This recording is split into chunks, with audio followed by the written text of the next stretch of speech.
started and I hand over the mic, just a couple of housekeeping items. This session will be recorded for educational purposes. By participation in this Zoom platform today, you are consenting to this recording, which will be available on our AAP Alaska chapter website, and we'll also send a link to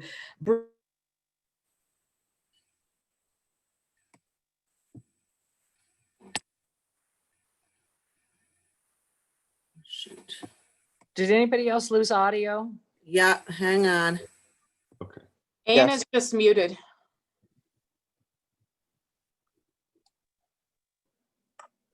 Sorry, guys, if you lost me. Did you lose me on the housekeeping part? Okay. I was just mentioning that this session will be recorded for educational purposes, and by participation on this Zoom platform today, you are consenting to the recording. This recording will be made available on our AAP Alaska chapter website, and we'll also send a link via Bruce's weekly newsletter email. Enter your questions in the chat box, but please remember to mute your microphone during the presentation. So with that, go ahead. Dr. Knoll. All right, thank you, Anna, and thanks for the invitation to discuss, an area that I think is really interesting and going to become even more pertinent as we come out of winter and start back up with spring semester and hopefully kids getting back into school and potentially playing sports, and that is the safe return to competition after a COVID-19 infection. Okay, so through this talk, there are a few different areas that I wanted to cover.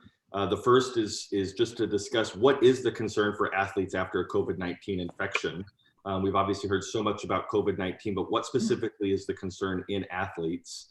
What is the missing information that is still causing us to not have a complete solid ground to stand on with regards to recommendations and then the formulation of guidelines? With regards to teenage athletes, can we risk stratify or know who is potentially at a higher risk for having some sort of cardiac event? And then at the end, I will display a proposed algorithm that we have put together as a group of cardiologists and pediatricians to hopefully distribute throughout the state to give some guidance.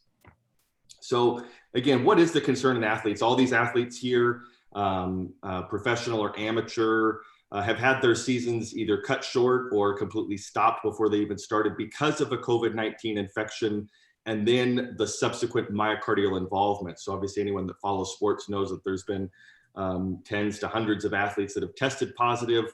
They typically quarantine for 7 to 10 days and then they're back on the playing field. But what made these 5 individuals unable to compete this season? So when it comes to myocardial involvement, there's a few different kind of stratifications. One is just strictly a troponin leak. So that is evidence from a laboratory evidence that there is myocardial damage to some degree. And you can get that from multifactorial etiology. One, you can have just severe hypoxia. So this could be a primary pulmonary with VQ mismatch at the lung level, and then you have a myocardial oxygen mismatch with the demand of the myocardium. You have sepsis, which can function much the same way, where you have just an increased preload. You have, again, myocardial oxygen mismatch demand, but you also can have systemic inflammation and then stress, not necessarily the cardiomyopathy, but the stress myocarditis. And so specifically when you're looking at the COVID-19, you're really talking about this spike protein that binds to ACE2. And I won't get too deep into the pathophysiology because it's 8:30 in the morning. But this ACE2 is this protein that is displayed throughout the respiratory endothelium as well as within the myocardium. And it's in the myocardium that it really is most concerning to us. So if you have a direct viral invasion of the cardiomyocyte, that initially can set off this cascade. So when the virus invades the myocardium, you can have inhibition of accessory proteins, but then it's the subsequent inflammation, and in particular that cytokine storm, where you have the increased inflammation. You can have edema, and then the edema can lead to myocardial scar, which could be a substrate for ventricular arrhythmia. And that is really the cascade that we're most concerned about. On a more global level, when you look, there's really kind of, again, two pathways here. You have the direct viral infection, and then you have the systemic inflammation. Again, much of this is concerning adults, and adults really in an ICU setting or the most severe hospitalized setting. So some of this is not exactly easily extrapolated to pediatrics, but on this slide in particular, what you're really looking at is cardiac injury and arrhythmia. And so from a pediatric standpoint, that's what we are going to be most concerned about. And that's what we've seen, although in very small subsets around the country, more than in particular stroke or thromboembolism causing an MI. So this is a headline. This was a review article that was published back in early June. And since that time, there have been several articles that are very much of the same ilk. And they just describe myocardial injury being relatively common in COVID-19. In this particular review article at the time, it accounted for 7 to 23% when they surveyed the literature at that point. At the most up-to-date surveys, that myocardial injury is falling somewhere between 15 to 20% for the most of the published studies that you see in the literature now. And not surprisingly, when you do have myocardial involvement, it is associated with a higher morbidity and mortality in those patients. In terms of the timeline, again, this is obviously looking at the most severe illness when they break it down into all patients and then the non-survivors. But you see this acute cardiac injury is settling in between somewhere from 10 to 15 days following the symptom onset. And it's that 10 to 15 days that is going to be a little bit of a guide for us when we look at our own algorithm, and that's what's been adopted around the country as well. So this is a slide has a lot of different meaning, but this is an increase in out-of-hospital cardiac arrest. So obviously, you can look at why would there be an increase in out-of-hospital cardiac arrest for a multitude of reasons, many of which could just be poor response time by first responders because they were overwhelmed, could be people letting their healthcare go because they did not want to just take steps for primary care, or you see not wanting to have routine cardiology care. But there could be some subset of this that is an increase in myocardial involvement. And these are 3 different reviews on 3 different continents. One is in France, one was in China, and one was in New York City. And you see that there at all 3 areas, there's an increased incidence of an out-of-hospital cardiac arrest. So there could be some increase in myocarditis essentially throughout the population at this time. All of that comes with some pretty giant caveats when we're talking about pediatric and pediatric age athletes. All of these studies, for the most part, are really detailing either ICU patients, hospitalized patients, and adults for the most part. What we don't really know is what is the incidence of myocardial involvement in asymptomatic people. There really has not been any studies to show what is either the troponin leak or what is the incidence of myocarditis, which is the chief concern in asymptomatic people. Along those same lines, we don't know what is the incidence of myocardial involvement in teenagers for the most part. There's a couple studies that I'll talk about later in the talk, but we don't really have a great handle on what is the incidence in teenagers. And then perhaps when it's most important and most of the crux of the issue for us, what is the incidence of myocardial involvement in asymptomatic teenagers, asymptomatic or mildly symptomatic teenagers? This is the vast majority of teenagers that get COVID-19 are going to fall into this category. So we really have to have a better understanding of just how likely they are to have myocardial involvement. So this was a recent article that was multi-institutional that did look at the differences, and some of this is going to be fairly common sense. We know that adults, for the most part, are going to have a higher rate of infection than children are. You can see, only this Chinese data, only 2% of the patients were younger than 20 years of age. We're going to know that they do have a higher likelihood of having a less severe form of the illness. Again, as judged by critical, as judged by ICU stays, we know that children compared to adults, in particular the elderly, are going to have a much lower incidence of severe COVID-19 infection. When you look at the heart involvement or COVID-19 in the pediatric age, this, along with a multitude of other headlines, is what you primarily find. And it's really the multi-system inflammatory in children. So the MIS-C, Kevin and Dr. Gifford have given several echoes really nicely covering this topic. I would certainly invite anyone to check out one of those that's recorded.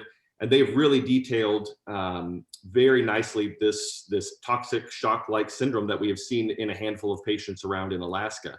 And there obviously is some overlap here. So there is a distinction between just the myocarditis and the MIS-C, even though they do have a lot of crossover with regards to viral infection and then an inflammatory storm or a cytokine storm leading to further damage.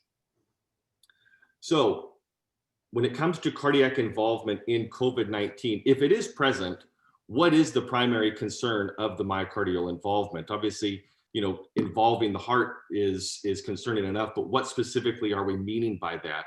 And then what is this clinical presentation of myocarditis, which again is primarily what we are concerned about. So when you look at myocarditis, this kind of schematic of pathophysiology very much mirrors what we saw in the previous slides with COVID-19 infection with regards to, you have initial viral entry and activation in phase 1. To set that up, if you look down here in the lower left-hand portion of the slide, you do have likely some genetic predisposition of haplotypes. There are certain conditions, perhaps pregnancy, perhaps gender, that do slightly predispose certain individuals to having myocarditis. And this is myocarditis in general, which is primarily caused by viruses. So why does someone have an enterovirus that causes myocarditis and another person has just a very mild respiratory infection? Some of that is to do with genetic predisposition. So you have initial viral invasion of the cardiomyocyte, and then again, you get that viral replication and then the immune response. And if that immune response is not cleared and it persists, and you have persistent inflammation, that is going to set you up with persistent edema of the cardiomyocyte, and then you have expansion of the extracellular matrix, the areas between the cardiomyocytes. That comes from cardiomyocyte apoptosis, as well as just deposition of inflammatory material. And then that sets you up for having ventricular arrhythmia and dysfunction later on. And here's just a brief histological slide with a cardiac MRI mirroring that, which we'll discuss a little bit, the utilization of that. So when you talk about myocarditis, really the primary endpoint and what it all comes down to with regards to screening athletes every single season before they start their play is the attempted prevention of sudden cardiac arrest or sudden cardiac death. And so this is a nice slide that was put out a few years ago that just detailed some of the reviews that we've had that look at sudden cardiac death and sudden cardiac arrest. And so when you look over here on the right-hand side, you can see these incidences are quite variable. And that is some of the issue when it comes to sudden cardiac arrest data, is how is the data acquired? Oftentimes it's acquired by just news reports or autopsy studies. What is the age range? Sometimes the study goes up to the age of 35, sometimes it's 40, sometimes it's military, sometimes it's just high school. And then do you include sudden cardiac arrest and sudden cardiac death, or just strictly sudden cardiac death? So you can see that the incidences go from anywhere between 1 in 50,000 to 1 in roughly 300,000. For the most part, it seems sudden cardiac arrest is somewhere between 1 in 50 to 1 in 80,000. And so I think including sudden cardiac arrest is quite useful, because that still is having the inciting event. It was just an aborted death, hopefully due to intervention. That would be my one brief plug. Despite all of this talk, the one thing that we could probably do that is most effective at preventing sudden cardiac death, with in particular having neurological preservation, is AEDs and AED action plans in all of schools. So when you look at the sudden cardiac arrest in general, this was also taken from that same paper. When you break it down into just cardiovascular etiology, you can see, for the most part, like not unexpectedly, hypertrophic cardiomyopathy is oftentimes considered the #1 cause, but myocarditis comes in here at #4. And then on these slides as well, you can see these are taken from different registries. So you have the US registry, UK, military, NCAA. Myocarditis comes in anywhere between 6% and 12%. So it's typically the #3 or the #4 cause of sudden cardiac arrest in exertional athletes. So with regards to this myocarditis pathophysiology, you can see these are the most common viruses that you see. Influenza, there's a lot of discussion of this twindemic, or the concern for a twindemic. Influenza is not typically one of the viruses that is most commonly thought of as causing myocarditis. Adenovirus, enterovirus, HH6, human herpes virus 6. Those are the viruses that are oftentimes responsible for myocarditis. And again, you have this direct myocardial injury, and then you have the immune response. And it really is a matter of, is the virus cleared and that inflammation resolved, or do you have viral persistence, which can lead to myocarditis? And then myocarditis in and of itself has stratifications on whether it is resolved or whether it actually progresses to true dilated cardiomyopathy with cardiac dysfunction, which potentially could lead to a heart transplant in some patients. When you look at the time course, again, you have this acute phase, viral infection and replication, and then less than a month, you have progression into that persistence, into the more chronic phase, if you do not have the viral clearance there. With regards to how is this going to present, for the most part, myocarditis can present a little bit differently in the younger age groups, infants versus teens versus adults. But I think primarily when we're talking about athletes and return to play, we're most concerned about how does it present in teenagers. And the 3 most common or most sensitive symptoms seem to be dyspnea, palpitations, or chest pain. And so this is going to play a role when we discuss our algorithm in terms of identifying potential symptoms that a patient is complaining about that would warrant perhaps a little bit of a closer look or a little bit more of a diagnostic workup. Obviously, the presentation is going to be quite variable. They may present with arrhythmias all the way up to sudden cardiac death. You can see the laboratory work down there, which we'll discuss some of how just myocarditis in general is diagnosed and how that's going to play a role in the COVID-19 assessment. So this is a really busy slide, but I wanted just to bring this up. So this is just the typical diagnostic criteria. This was a really nice algorithm that was put out by Jack Cardiovascular Imaging just last year. And so when you look at the diagnostic criteria, if you're assessing someone with myocarditis, you're really looking at an EKG with perhaps ST changes, PQ depressions, arrhythmia. I'll cover some of the more common EKG abnormalities that we see, since that can play a role. Lab works, troponins, BNP, and then echocardiography. If any of those are highly concerning, many patients will then move on to cardiac MRI, which is a more sensitive diagnostic imaging modality to identify myocarditis. And there's certain aspects on the cardiac MRI that we are specifically looking for to confirm that diagnosis. The reason that really makes a big difference is confirmed myocarditis gets you a 3 to 6 month sports restriction just because of the concern of sudden cardiac arrest.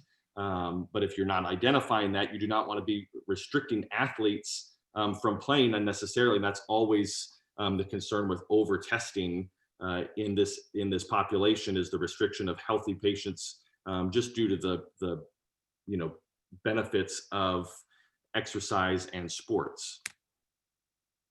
So myocarditis EKG abnormalities, obviously they're on the bottom. That's a VTAC. This was actually caught on an implantable recorder in an adult. He had cardiac MRI confirmed myocarditis, did not adhere to sports restriction, had an implantable recorder based off of several complaints and concern for VTAC. He had a VTAC arrest, and despite advice for exercise restriction, continued to participate in triathlons and eventually died.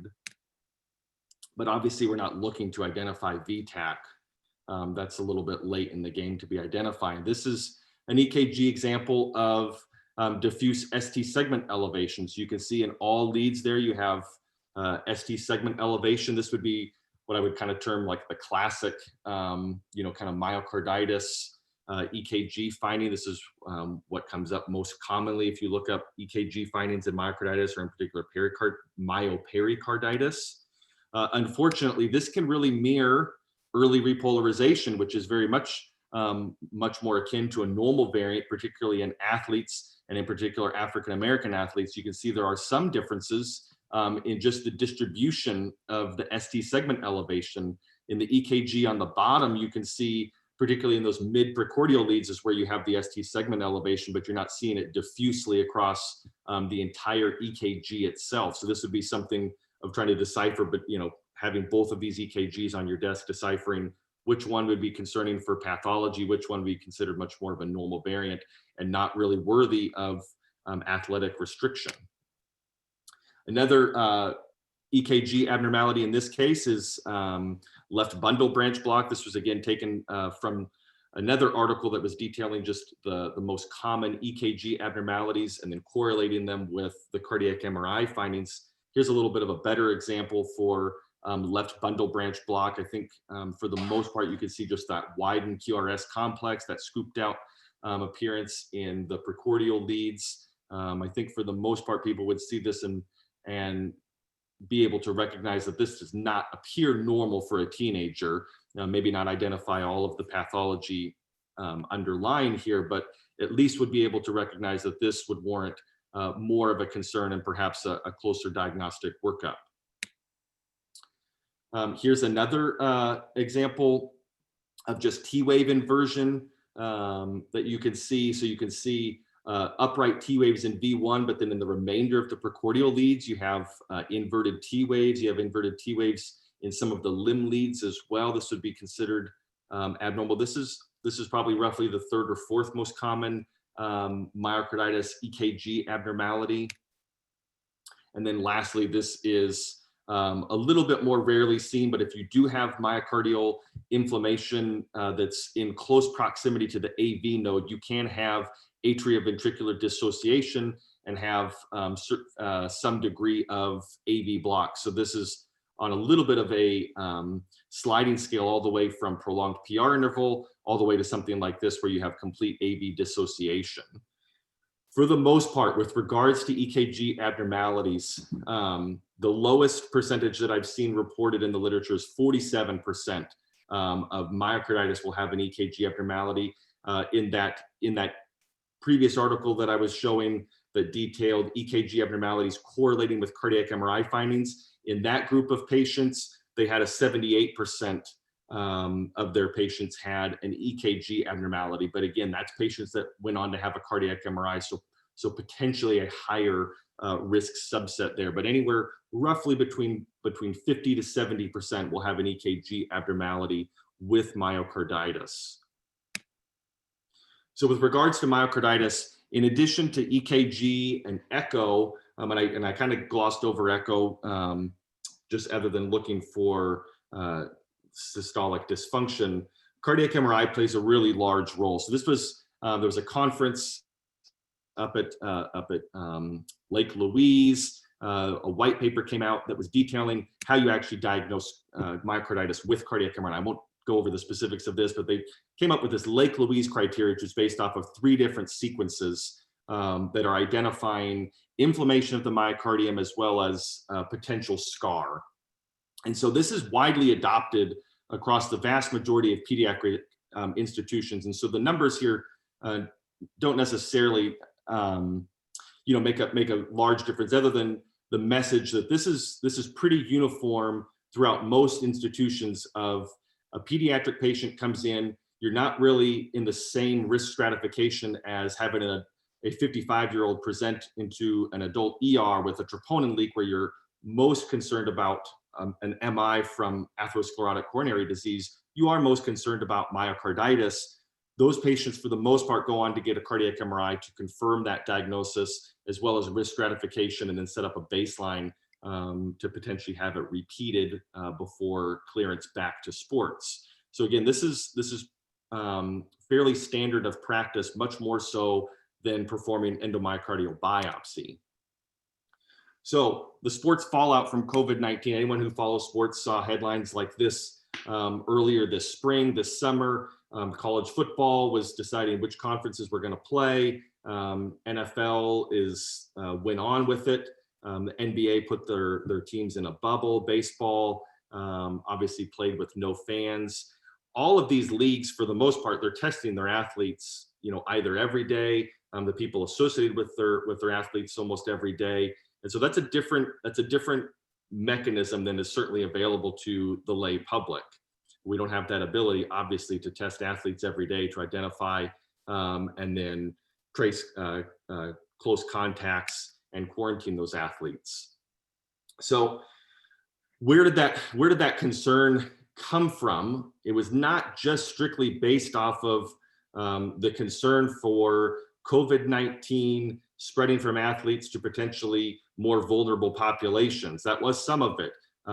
Coaching staffs, referees, other just close contacts of the players, not necessarily just the players themselves who are healthy and we're going to, for the most part, have a very good outcome. One of the concerns really came from two studies in particular that looked at cardiac MRI in asymptomatic to mildly symptomatic patients. So this was a study that was done out of Germany. This looked at 100 patients, 50% of which were asymptomatic, a third of which just simply had mild symptoms and recovered at home. So you're talking, for the most part, a fairly decent sampling of asymptomatic to mildly symptomatic patients. This was a cardiac MRI that was done a median of 47 days after illness. And what this showed was, I won't get into like native T1 and native T2. Native T2 is essentially a marker of edema. Native T1 could be a non-specific marker of edema or fibrosis. But what they saw was that even in those patients that had COVID-19 with home recovery, there were markers that demarcated them from healthy controls or risk-matched controls. So there was concern of a significant portion having some sort of myocardial involvement. This was a study that actually got more traction. I know that's a really busy slide. The only thing to really focus on here is the number 26. So only 26 patients. This was done out of Ohio State. This was done in athletes. The average age was 19 and a half. It also was done an average of 45 days after COVID-19 infection. All patients except for 4 had no symptoms.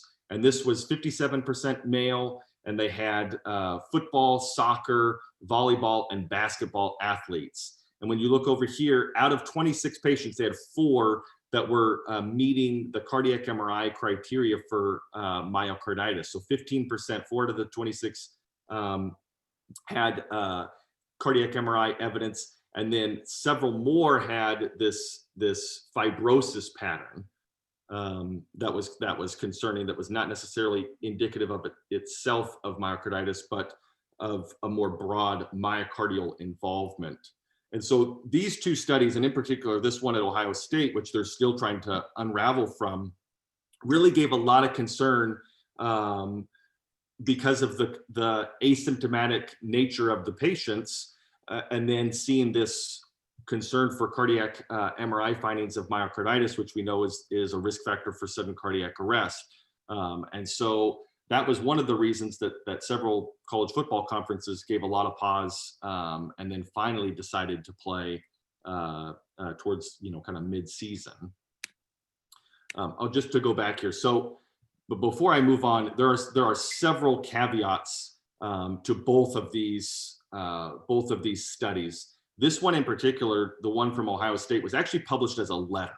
It was not published as a research article. So there's been a lot of outcry that it maybe didn't get quite the same scrutinization as you would get from a true peer-reviewed publication.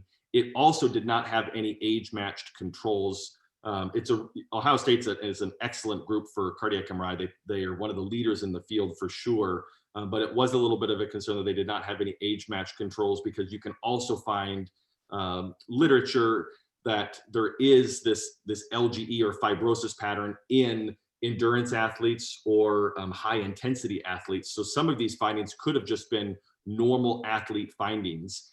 In the study that was published out of Germany, they actually had to publish a letter. They did not use what many thought were the correct statistical tests. So they are in the midst of resubmitting that after quite a bit of scrutinization. They actually reference in their letter this Twitter chain where they apparently were pretty lambasted for some of the statistical tests that they chose. So some very big caveats to both of those studies. So with that has really come, guidelines from hospitals guidelines from the AAP, and then hospitals trying to enact their own guidance for athletes. This was just the New York Times detailing the recent AAP guidelines for young athletes after COVID-19 infection. When you look around the country, you can see several different institutions, large institutions, devising their own plan. Here's Children's Mercy, a really nice site, giving their recommendations for safe return. You see Texas Children's opened up their own post-COVID-19 clinic. Boston Children's, CHOP. So just about any institution you can think of is devising some sort of literature and plan for COVID-19 infection in their populations. So to go over that just a little bit, this is data from a large center. That's all I'll really say. This is going to be published data, so I was given the data to kind of detail, but not necessarily highly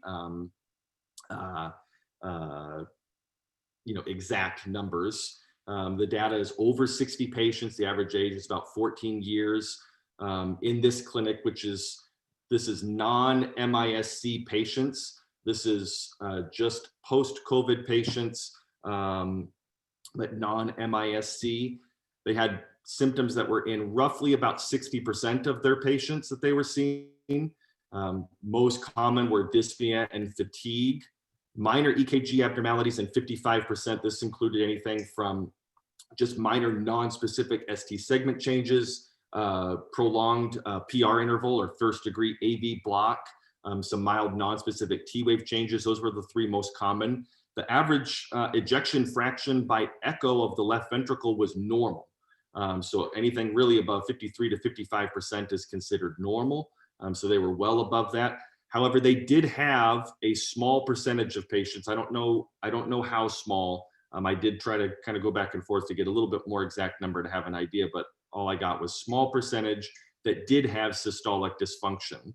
In really well-trained high endurance athletes, you can see some resting mild systolic, I wouldn't call it dysfunction, but just an ejection fraction that can be on the low end. And then athletes, when they begin to exert themselves, will have a significant increase in contractility. So, many athletes will have kind of an ejection fraction on the low end.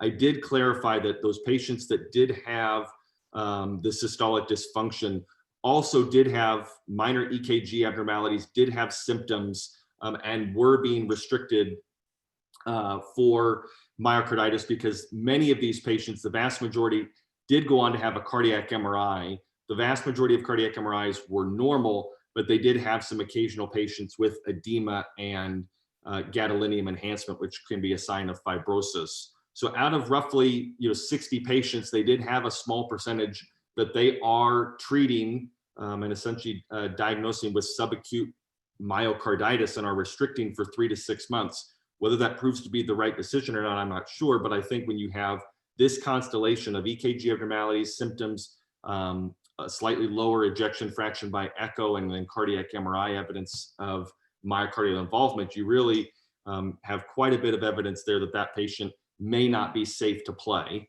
and should be restricted. So this is the algorithm that we have put together, and I'll leave this up for a little bit and just kind of talk through it slowly. This has gone through several different revisions, just based off of new data that comes out. For example, we initially had refraining from sports for 14 days. After recent CDC guidance and recommendations, we have now lowered that to 10 days. But essentially, this is covering athletes after they have had a COVID-19 infection and have been asymptomatic for 10 days. On the left-hand side of the algorithm is primarily where most of the concern questions are going to arise. You see in the orange box there, this is an untested pediatric athlete greater than 12. We really put a demarcation at greater than 12. You're much more likely as an older teenager to have a sudden cardiac arrest from myocarditis. And at that age, they're doing more and more exertional sports or highly exertional sports than the younger age patients. So we had to kind of put an age demarcation somewhere. So we did put it at 12. That's fairly universal around the country and similar guidelines and algorithm. So you can see the untested pediatric athlete who is 12 years of age, who is presumptive positive. So we're really trying to include those patients that not just have a close contact for 5 minutes, but are very highly thought of being presumptive positive. So essentially, household contacts, everyone was tested, perhaps they were not tested. So this would essentially be an athlete that has not been tested, but is highly thought of as being presumptive positive. Again, this is going to be something where people can, I'm sure, poke some holes in different areas, but that is the intent of it. Along those same lines is the pediatric athlete who's 12 years or older, who reportedly remained asymptomatic. So we've grouped those two athletes together. And then when you follow that arrow down, it says attempt evaluation by primary care provider and EKG screening.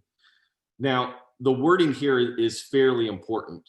When you look at the AAP recommendations for post-COVID-19 infection, it really can be, I would say, a little bit confusing, because they really talk about no need for necessarily cardiac testing for risk stratification, which we are also not advocating for.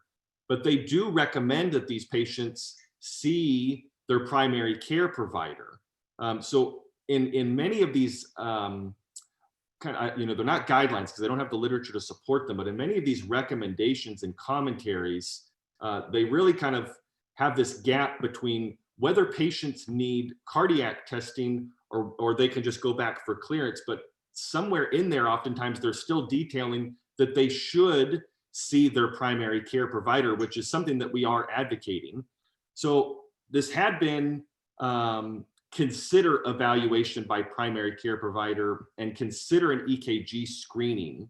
And I recently changed that to attempt evaluation by primary care provider. And the reason for that is I do think that if possible, if it's not a significant logistical hurdle, which obviously Alaska and other places, but Alaska in particular, can really pose, that I do think it's worthwhile for patients that have had a previous COVID-19 infection, and we're setting that at 3 months, just based off of myocarditis. That would be the minimum restriction that you would have. So a patient that has had a COVID-19 infection within the previous 3 months should, if possible, be evaluated by their primary care provider, and then they may consider an EKG screening.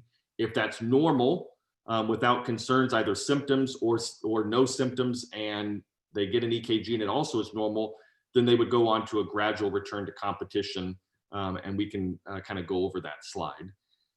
The next slide over on the top there is that pediatric athlete with mild symptoms. So in particular, those 3 symptoms that seem to be the ones that are most specific to myocarditis. They're maybe not the most sensitive, but they are perhaps the most specific. Chest pain, palpitations, or dyspnea. And then they've had less than a couple days of fever. the AAP has putting that at 3 days. I kept it at 2. The vast majority of teenagers are very minimally symptomatic. I really am trying to encompass those patients that have a higher degree of inflammation. So we kept that at less than two days of fever. If they have some degree of symptoms, we were a little bit stronger in the wording and took out the attempt, but really think that an evaluation by primary care provider with an EKG screening would be ideal.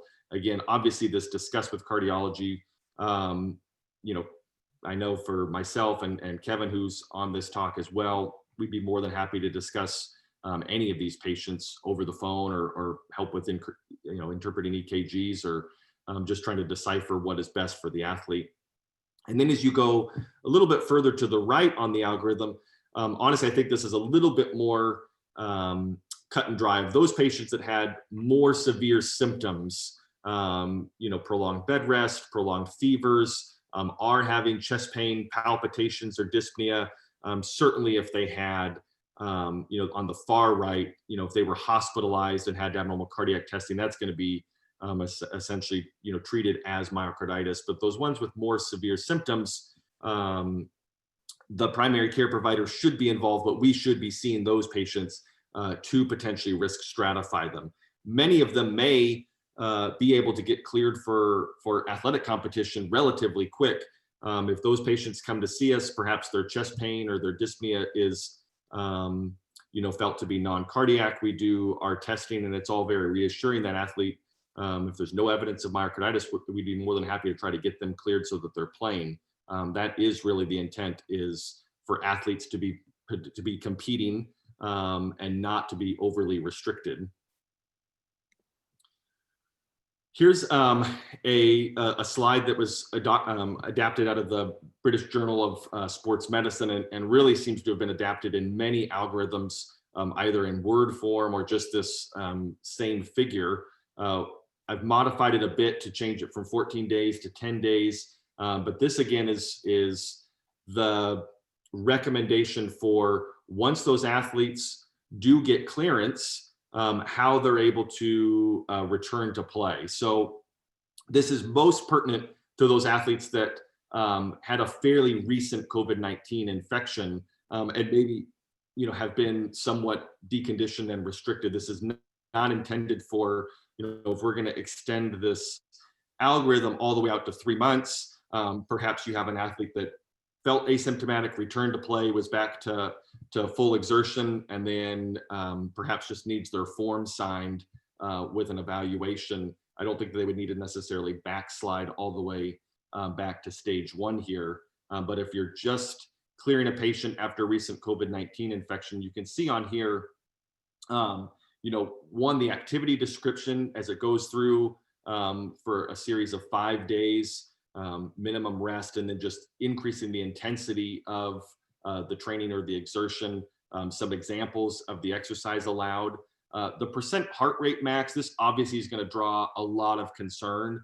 I think trying to actually, one, know for each age appropriate peak heart rate, and then who would actually do that monitoring is a little much. One of the mantras I've kind of adopted throughout this whole process is as best we can.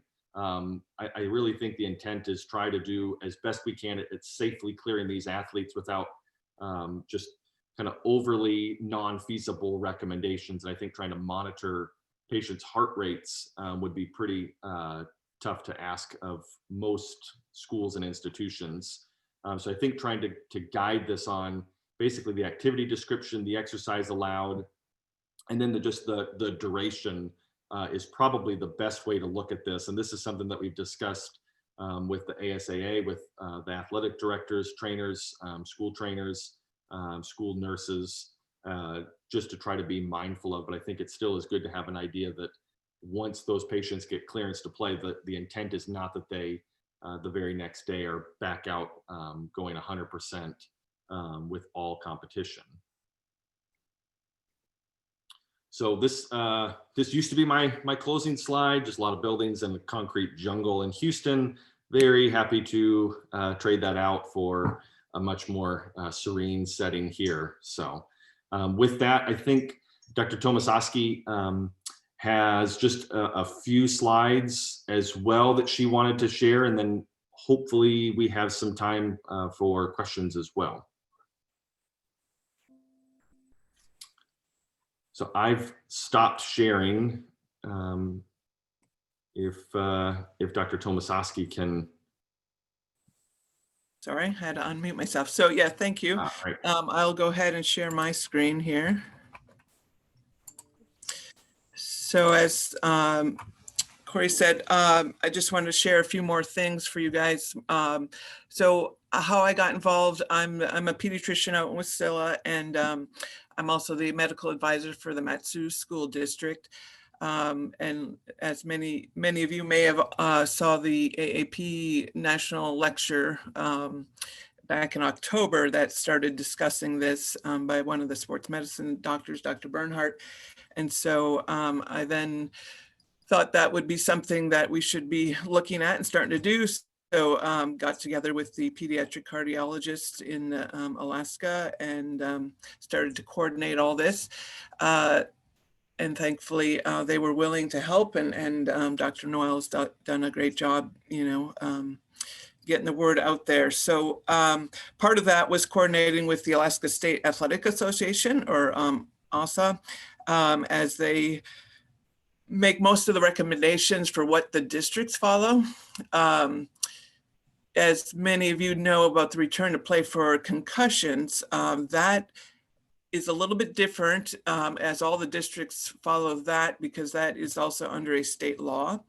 So as far as the Athletic Association, they can make recommendations. Whether the districts choose to follow them, that's up to each district individually.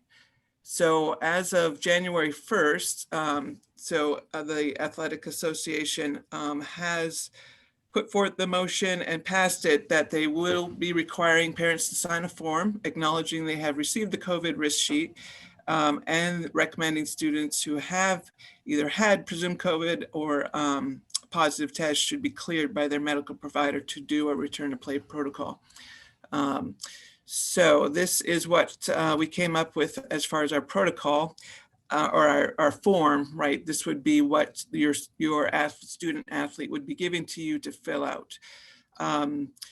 So at the top there, we kind of, Dr. Noel was kind enough to put in a few words, just general statements about why this is important.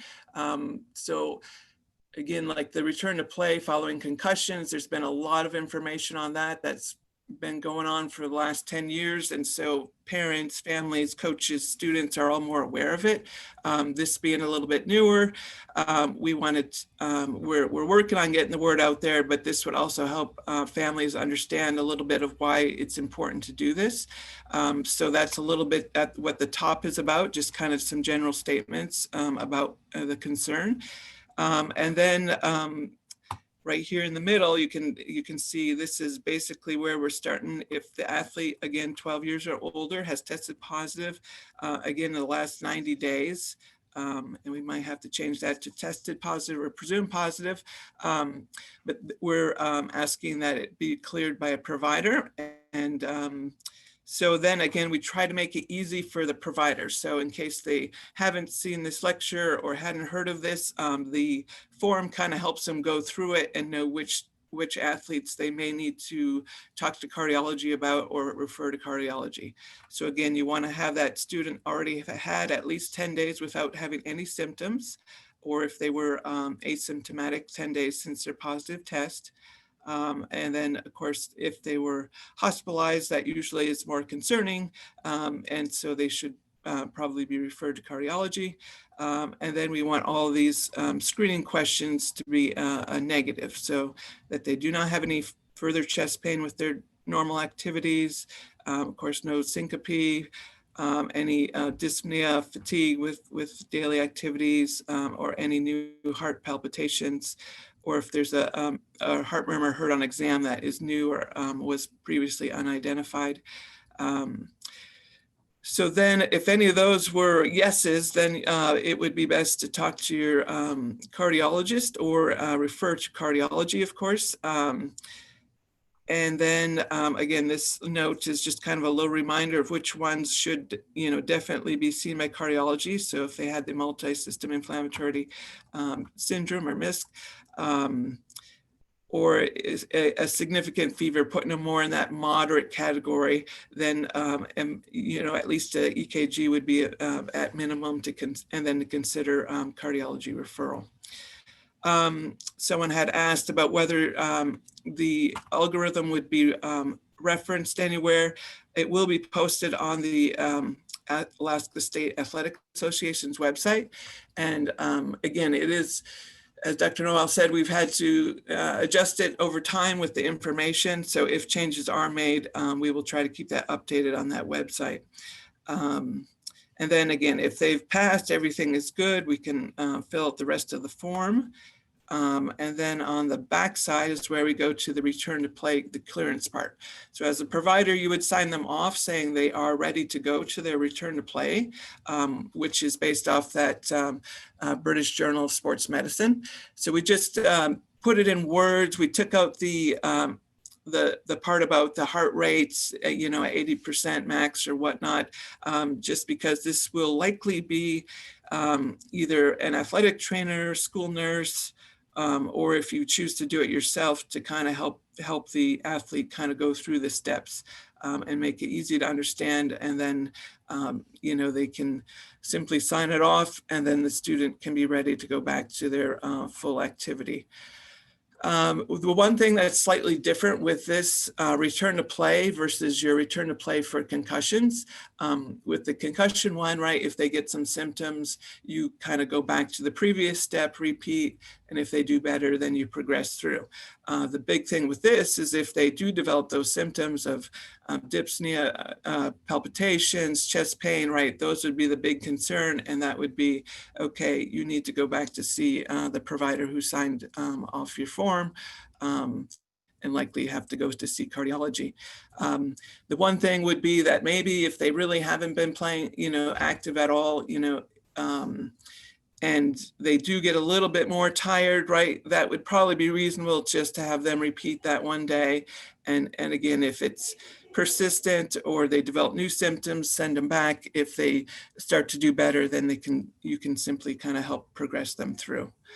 So again, this is as far as the Matsuboro, so they're still in process of looking at all this. They haven't fully adopted this. Of course, there's been a lot going on this semester. So we've presented this information to them. So they're at the point of considering it and deciding, who and what and when to start. Again, ASA's recommendation will be as of January 1st. I know our district will have within your own intramural sports basically is starting this winter semester. And so hopefully we can catch some of those athletes, and then as spring semester kind of rolls around. So as a provider, you won't necessarily see this form until it's fully adopted, and again, they may have their minimal changes, and then this will likely be posted on ASA's website too as an example form you can use. ASA again can't make you use any forms or again make any district do this, but this will be posted, and then you could use it as your own or adjust it, for your own district to use as you want, if you like. So I think that's all the points I wanted to make. I think we can open it up for questions now, if we have any.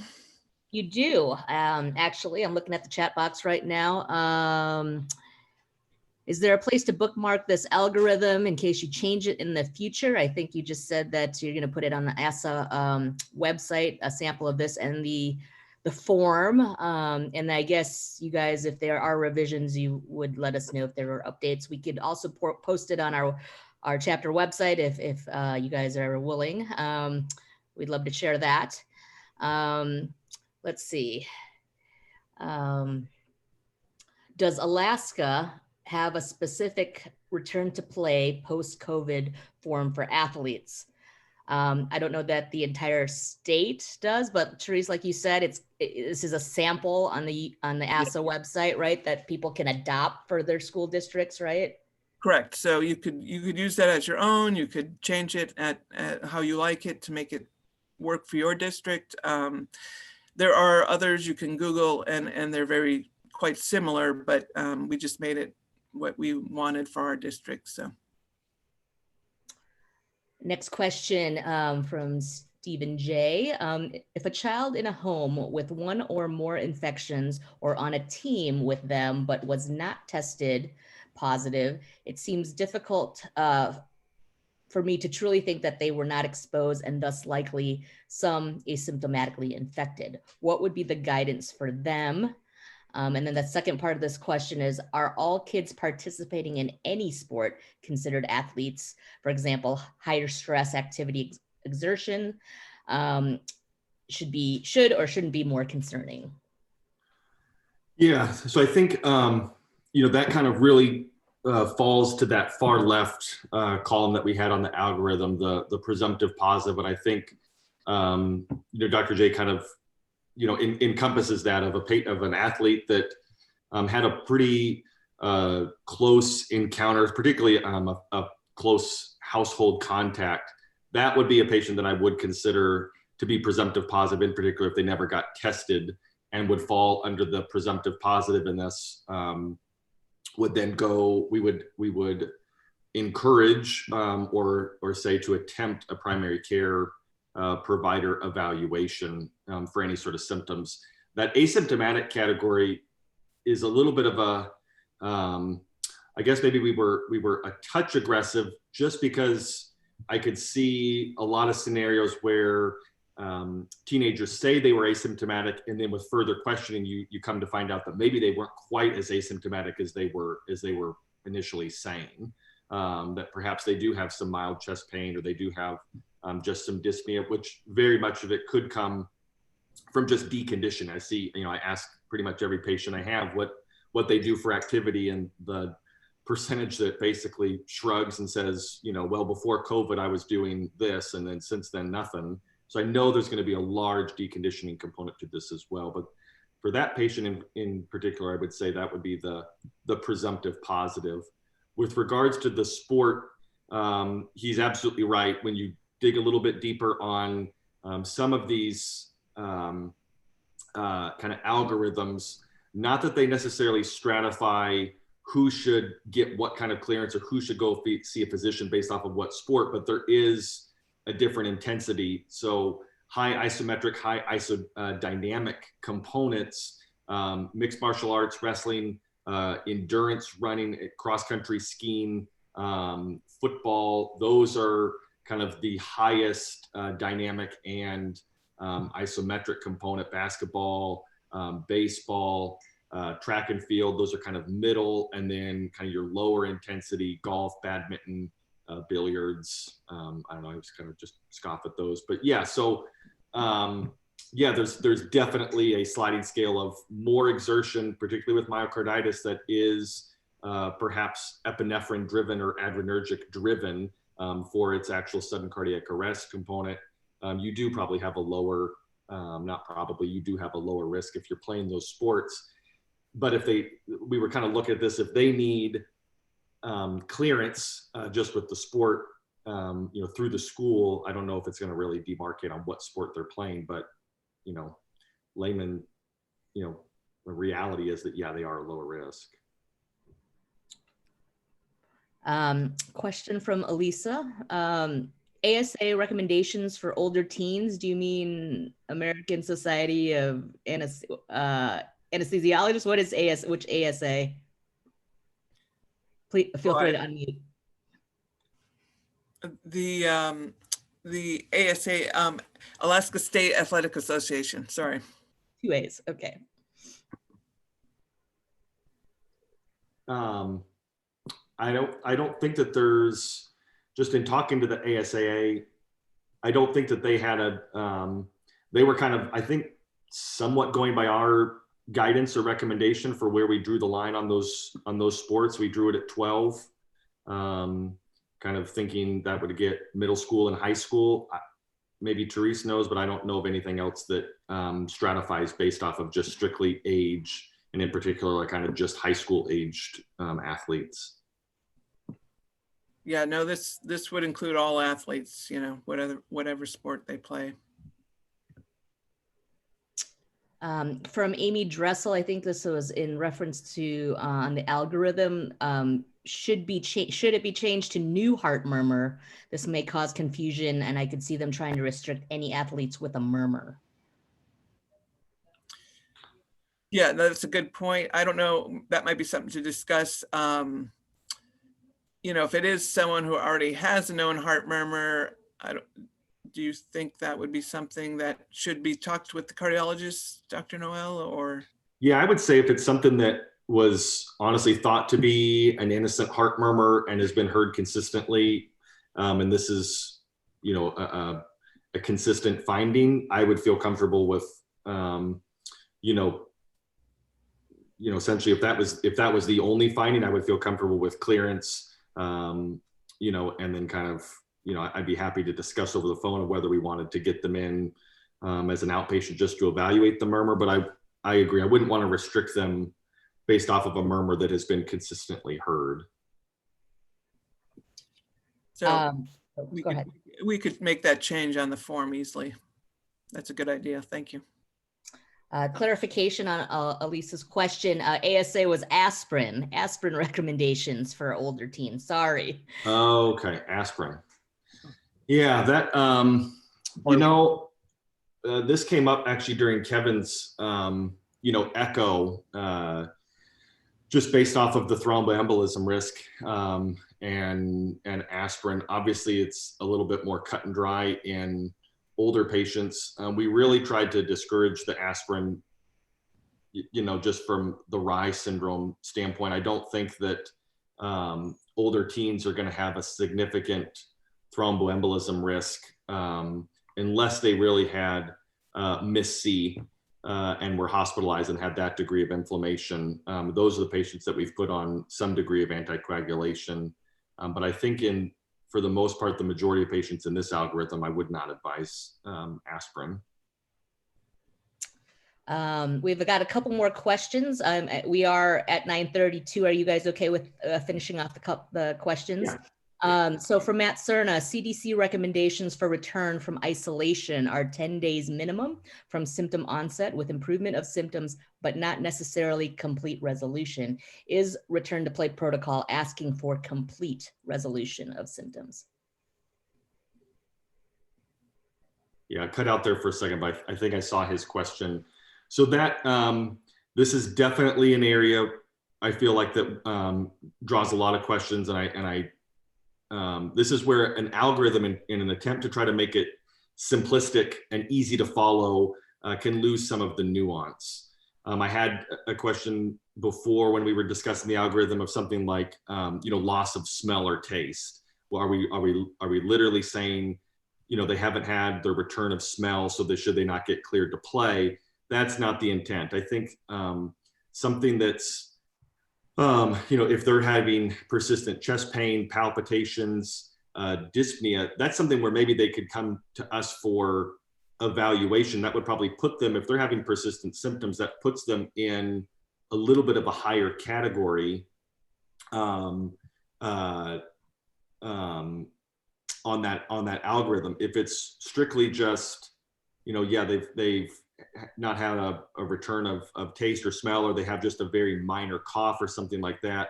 I think this is where that nuance is of, yeah, if that's the only thing that's kind of persistent, having them see their primary care provider, the intent would be probably to proceed with clearance, or at least just evaluation and seeing if there's anything else more concerning there. But that's not the intent necessarily to not get them cleared in that instance. And then last question from Andrea Bateman is, many club sports in Anchorage seem to have little interest in following any rules regarding COVID mitigation strategies, much less restricting their players from any practices or games beyond the 10-day isolation period. Does the State Athletic Association have any influence on clubs in intention to sanction organizations who don't require return to play evals.